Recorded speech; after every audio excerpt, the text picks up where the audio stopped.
Good morning, doctor Rashid Iqbal from Mariam day care Jamshedpur. एक बहुत common सवाल हमारे जहन में आता है कि हाई ब्लड प्रेशर होता ही क्या है। ब्लड प्रेशर क्या है, क्या ये एक बीमारी है, क्या कंडीशन है, हेल्थ कंडीशन है, और ये डेवलप कैसे करता है। तो पहला सवाल कि ब्लड प्रेशर होता क्या है। जब भी आप अपने आर्म्स में कफ लगा रहे हैं और मर्क्यूरी बैरोमीटर से या ऑटोमेटिक बीपी मशीन से ब्लड प्रेशर चेक कर रहे हैं, तो ये प्रेशर आपका रिफ्लेक्ट करता है उस मशीन में।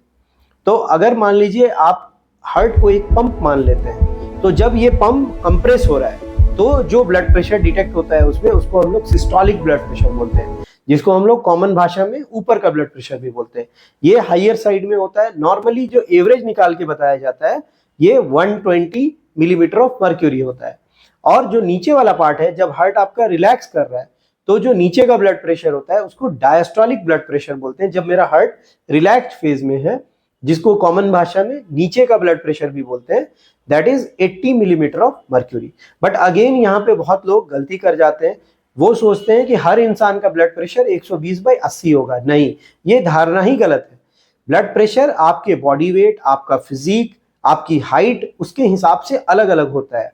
और स्टैंडर्डाइज चार्ट्स अवेलेबल हैं, आप चाहें तो इंटरनेट पे उसको देख सकते हैं। बट अगर किसी का बॉडी वेट ज्यादा है, अगर उसका हाइट ज्यादा है, तो उसका एवरेज ब्लड प्रेशर थोड़ा हायर साइड में होगा, 130/90 के अप्रॉक्स होगा।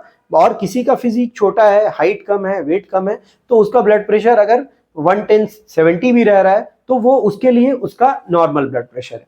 बट इन जनरल अगर किसी का भी ब्लड प्रेशर 140/90 को क्रॉस कर रहा है तो उसको फिजिशियन को मिलना चाहिए, उसको डाइटरी मॉडिफिकेशंस करना चाहिए, और अगर जरूरत पड़ता है तो मेडिसिन स्टार्ट करना चाहिए।